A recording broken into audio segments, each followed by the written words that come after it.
Welcome in, Braves Today, bravestoday.com. He's Lindsay Crosby. I am Ben Taylor. It is all brought to you by Plains Coffee. Go to plainscoffee.com. Promo code Braves. Get your 10% off. And Lindsay, Riley calls game, a much-needed series win, a much-needed hit for Riley. and it actually, the Braves had just as much of a chance to sweep this entire series as they did take the series win. And as I said, it's good that Riley, is he back? Is he headed out of his slump with the way he hit the ball today? I mean, the three batted balls that he had, the fly out to deep left, which bless Brandon Gaudin. I mean, I don't think he realized how bad the wind was. Brandon Gaudin thought every fly ball to the left was gone. But in his defense, that would have been a home run in 5 parks, 101-4 off the bat. Expected batting average of like 4 and change. So it was a fly out. The single was at 97, and then he hit one at like 80 miles an hour. Mm-hmm. It's the inputs have all been good, right? The defense has been better than I think we've seen him in a long time. Right. So nothing else is slumping except for the results. And it's these kind of things are cyclical. Like he's going to come out of it because he's hitting the ball too well to not come out of it. Matt Olson, same thing. Of course, the single was 59 miles an hour, but he ripped one at 106 that was an expected batting average of 910.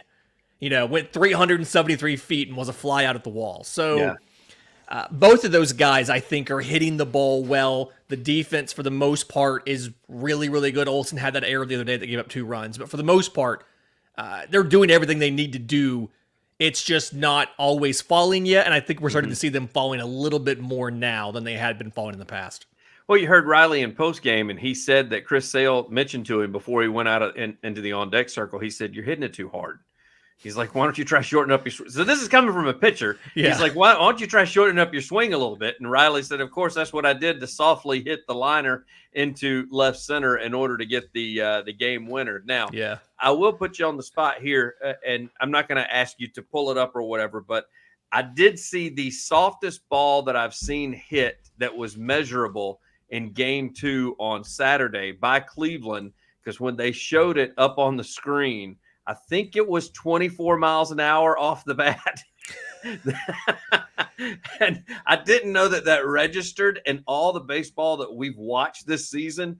That by far, I don't know if they did that as a troll job to put that up, but that is the first time I've seen somebody put something up there at like less than 50 miles an hour off the bat. I wrote about this in the takeaways from Saturday's game. All 3 of those infield hits in the 8th inning off Joe Jimenez, the hardest one was 31.1 miles an hour. It was 25-4, 27-8, and 31-1. Yeah, that's what it was, 25-4. That was the one I saw. Yeah, 25-4. And they were all base hits, and that's just like the fluky luck of baseball, right? I know. There's sometimes you can rip up. Atlanta had 10 hard hit balls on Sunday, and 4 of them fell for hits. That's just kind of how this stuff happens. And then they get 3 consecutive singles on balls that would not be speeding in a school zone. Like, that's just, it happens sometimes. But the whole weekend kind of feels like, touch back on Saturday too, weekend kind of feels like a little bit of missed opportunities for Atlanta. We saw bases get loaded multiple times and just struggle to bring in a run or multiple runs. We saw a dumb-looking toot blonde on Saturday. I think it was Olson was doubled off of first base because he had come too far off the bag after it was like a rundown of Ozzie or something like that. We see just a lot of missed opportunities from Atlanta this weekend. And the fact that they could still go out and win the series despite those missed opportunities, despite fluky stuff like those 3 dumb 30-mile-an-hour ground balls that were all hits, I think it just kind of shows that this is a really, really talented and special team. And even when the luck doesn't always break their way, they're still good enough to win most of their games. And so we're not here talking about the Marlins being awful. We're talking about the Braves being great. And I think it's a little bit of a saving grace. It's like even when things don't go their way, they can still win a series, right? Yeah, one thing that I did notice out of both teams this weekend is these are clearly 2 of the best teams in baseball right now, record-wise at least. And I think both teams recognize that amongst each other. I mean, that's why you got 2 extra inning games out of a 3-game series. Yeah. However, this is one reason that I think that they are successful, Lindsay. And you mentioned the double off of Olson. Harris' second got picked off. Cleveland got picked off a couple of times and made some. They're very aggressive. Hence what led to what looked like dumb base running errors. I don't know that they were dumb. I think that they were just trying to get an extra step, be extra aggressive, and it ended up costing both teams some outs. And honestly, probably both teams some games. The Braves on Saturday and Cleveland being super aggressive, where if they don't get caught stealing or picked off at third or going from second to third, and then the bloop falls in after that, then they score a run in the 10th. Yeah. Yeah, exactly. They had two guys picked off in the 10th inning on Sunday's game. It's just. And so there are a lot of people that have been, I've seen chirping a lot talking about dumb. And I'm like, no, I think these are just two very aggressive teams on the base paths. And since they both play the same type game, they knew it and they caught the other when they were trying to be a little quote unquote over aggressive. And to elaborate on that a little bit, these are two teams, the Guardians more famously than the Braves, but two teams that have good defenses. Guardians obviously are known for defense. The Braves, we all think they're better than like the stats and the national people say they are. But when you face a team that is very defensively sound, you sometimes choose to be more aggressive because you have to force the issue and force them into making a mistake. And you saw like Jared Kelenic, the double in Sunday's game. He was thinking double out of the box and never slowed down and got in, but he forced that extra throw. And we saw situations where the threat of a steal or the threat of taking an extra base would cause a pitcher to throw away a pickoff and Ronald get from first to third and then come around to score. And so it was aggressive, and it feels like it was an intentional decision to be aggressive because you had to push them into making errors because they weren't going to do it otherwise. Like when you play some of these bad defensive teams, and again, the Marlins come to mind because they're a pretty bad defensive team, you can just play your normal game and they're going to make mistakes. When you play a good defensive team, which the Guardians were, you really had to push them to make mistakes. And sometimes that pushing backfired on you like it did when Olson got picked off and things like that. So I think it was the smart decision from Atlanta. That's what you had to do. And it worked out in the end because you won 2 of the 3. I don't really see an issue with it. I would rather a guy get thrown out, try to stretch a single into a double, than a guy be left on first base because they struck out the next 2 batters and went to the dugout. Exactly. I don't have any. As I've told somebody before, because somebody was complaining about the runner getting thrown out at home for the Braves. And I said, yeah, but you got to try to make them make that throw. That center fielder's got to throw a strike from 120 feet away instead of throwing it from second to first and throwing a strike. So we saw lots of times when somebody would throw from the outfield and it was offline. And it's like it had to be a perfect throw to get him. And it was. Yes. But like you had to force him to make the play. You had to be aggressive there. I don't mind the send even with, Luke Williams is faster than I think we all realize. Yeah, he is. It was practically a perfect throw. And because it was a perfect throw, the catcher didn't really have to move any. It looked a lot not as close as it actually was. Correct. If that throws up the line, if that throws the first base side a bit, Luke Williams is safe. But because the throw was right where it needed to be, the catcher didn't have to move. He looked like he was out by plenty when in reality it was close. I can't really think of many of those decisions that did not work out for Atlanta or that were bad ideas, a bad send. I think it was a good send given, one, how little you had gotten production in the game to that point. That could have been your last chance to score. Yes. They didn't know. And so I'm okay with the send. It didn't work out. They're not always going to, but I think more of them work out more often than not. Defensively, I think it was a great send. And the reason being is because it was a flare into right center. The center fielder's coming in, his momentum's taking him to the first base side. Usually that throw goes to the first base side just because his body and his weight is taking him that way. And instead he made a perfect strike. And that's when you tip your hat to the center fielder and you move on. Speaking of strikes, let's talk about pitching this weekend a little bit. And I thought that the Braves pitching was more than adequate. And both Friday, of course, you see the final score there. But even Saturday, I thought the pitching was fine. And even Elder on Sunday, he did. Lindsay, I told you before we came on here, if you can get the 4, 5, and 6 spots in the pitching rotation to just give up 2 runs or less, I'm completely okay with that. I'm throwing everything on the offense after that if you don't end up getting a win. That is not the pitcher's fault. And I thought Elder completely did his job, and he got a little, I guess he threw a few in the dirt, and you and I'll talk about Trump here in a little bit. And but other than that, I thought Elder did a more than yeoman's job of doing what he was asked to do on a Sunday. Yeah, 4 hits, 4 walks, 5 1/3 innings, 2 runs. But the big takeaway for me was you could see what he was doing, and I think I would rather have the walks than the alternative, because his whole thing was obviously keeping the ball down is what he does, but he was trying to get Chase below the zone. And it was just Guardians hitters just weren't doing it. They just were not chasing. And he wisely decided, I'd rather just continue trying that and walk a guy versus bringing a 2-2 or 3-2 or 3-1 pitch into the heart of the zone and letting a dude crush it. He learned from last year when that would happen. He would bring it into the zone because he had to, and it would get left in the seats. And so, like 85 pitches, 48 for strikes.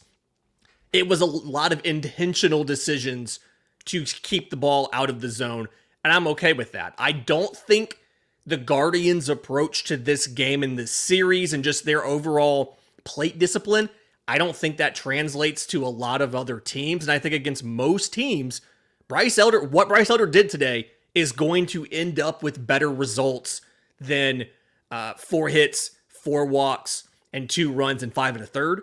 Simply because you can tell the command and control is better. The sequencing's good. He was mixing really well. And the game plan was sound. It just faced a really good team that could out-execute them, and not many teams can do that offensively. You guys go and buy yourself some coffee. Go to plainscoffee.com. Use promo code BRAVES. Get 10% off. They don't roast the beans until you make the order, and then they ship them directly to your door. Flavored coffee as well as your regular coffee, and you can even grab some teas while you're at it. It's Plains Coffee, plainscoffee.com. Promo code BRAVES. Get your 10% off. All right, I said the word Trump, and the reason being is because there was some let's just say online slander, whether it be social media, whether it be in various chats that I was following, and they were asking why I was in there. There's a couple of reasons why. Number one, it was a late game on the night before as well as a day game following. But number two, I thought he did fine. Elder was throwing dive cutters into the dirt.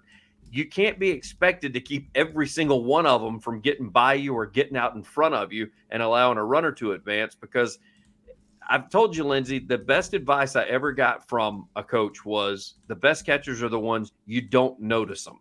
And he was having to be noticed because he was constantly having to eat balls up off the chest protector, try to snag them off the outside corner, try to go in and try to get them. And so he worked his tail off on the final game of the series, in my opinion.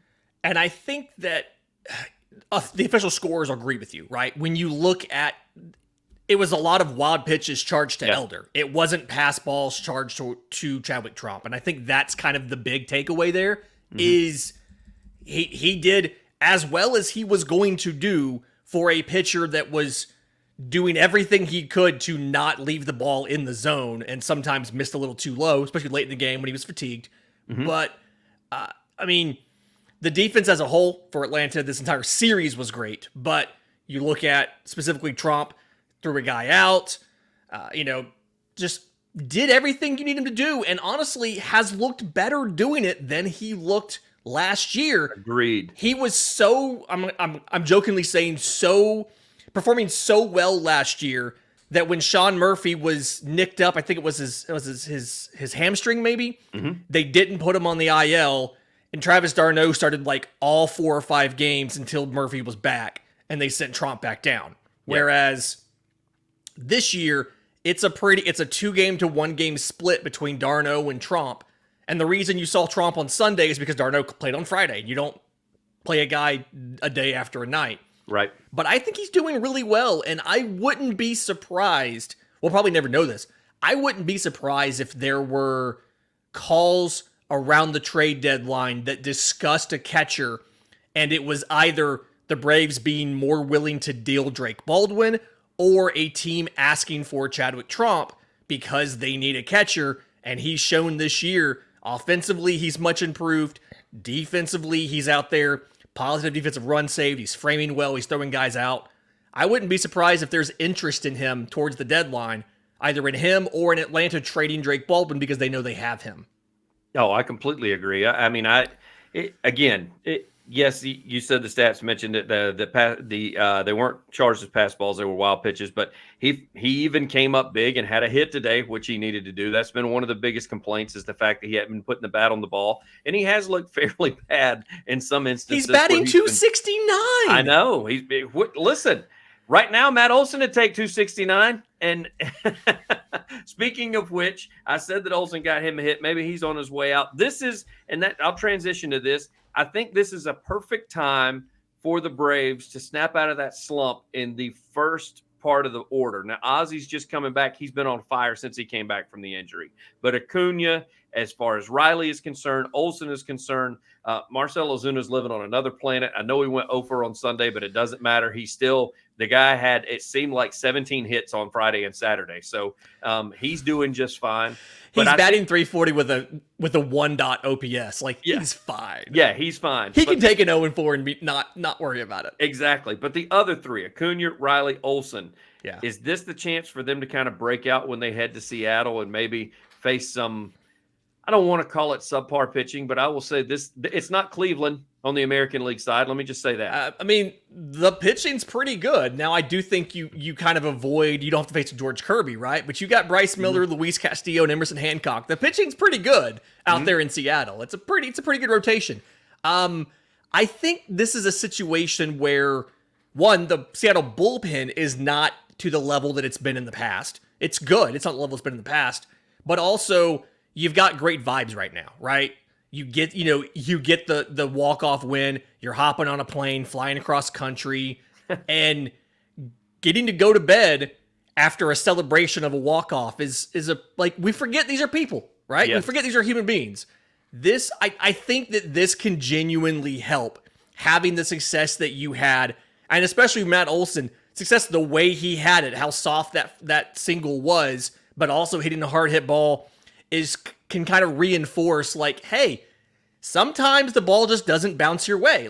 Sometimes the luck just isn't on your favor. Sometimes it is. Hey, Matt, maybe your luck's turning because the hard hit ball you hit was caught, but the soft one was a single. So maybe your luck's starting to turn. Maybe both of them can kind of see, okay, hey, we had some positive results. Luck's starting to come our way finally. Let's go out and let's have a game in Seattle before we roll into LA and face the Dodgers. I know that we say that their pitching is okay with Seattle, but Atlanta will send probably their three best guys to the bump as far as Seattle is concerned. Yeah, Fried is on Monday night, Lopez is on Tuesday night, and Chris Sale on Wednesday, which means Charlie Morton, I believe, Charlie Morton and Bryce Elder would be your starters for the Dodgers series. Yep. I kind of wish you had Max Fried against LA, but either way, well, I guess he would be he's scheduled to be the three guy on next Sunday. He'd be the Sunday guy.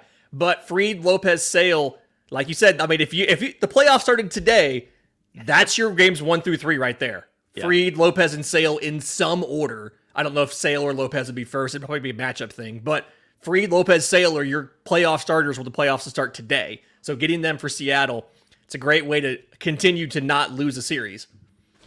6-game road trip that they'll be on Seattle, and then they'll head on down to LA. As Lindsay mentioned, we'll have plenty of pods coming up as far as that is in regards to that, just because I hate the Dodgers, and so I want to talk about them, and I want to see people jump in the mention. Dodgers and Phillies fans, they love to come and talk to us, so we welcome the opportunity for them to do so. Your prediction as far as Seattle is concerned, Lindsay? I think I said 2-1 against the Guardians, and I was right. So I think I'm going to go 2-1 here as well. I don't know which one they'll drop, but I do feel like Atlanta, believe it or not, probably has close to a rotation advantage in all 3 games. I don't necessarily know which one is not, but I do think Chris Sale is better than Emerson Hancock. I do think Ronald Lopez is better than Luis Castillo right now, pitching like that right now. So I'm going to say 2-1. And I believe Chris Sale is better at pitching right now because I've been sitting there dogging him the whole time. So I'm going to have to give in and say he is doing everything I could have asked. And I know this is a homer pick, and I know I'm going to get mentioned in the mentions down below us. but it is another sweep for the Braves, this time on the road on the West Coast in Seattle. Boy, if it were up to me, we'd be undefeated at this point. Golly. I absolutely love. I can't wait for Lindsay to rub that in. I'm telling you, this is our 3 All-Stars that are going to the bump this weekend. Everybody's coming out of their slump. We're going to be good to go. 3-0 in Seattle before we head down to LA. And I don't even want to get into that now because I'm always a negative Nancy when it comes to facing the Dodgers in LA. I just don't think we do very well. So we'll talk more about that later in the week. Be sure to go to Plains Coffee, plainscoffee.com, promo code Braves. Get your 10% off. Lindsay, he's got a ton of stuff up on bravestoday.com right now. So you go find those articles. Anything in particular you looking at doing this week? I'm putting you on the spot now. Yeah, excited to talk about that Dodgers series. We have a day off coming up. So kind of looking at Olson versus Freeman since they changed teams and a couple little Dodger-specific things. We might have to rerun the Tyler Matzik 7th inning of the NLCS again. Just to do goodness. It. Yeah. Yeah. Why not just upset somebody while we're doing it? Doesn't matter who it is. So he's Lindsay Crosby. I'm Ben Taylor. LC, as always, I appreciate it, bud. Thanks, buddy.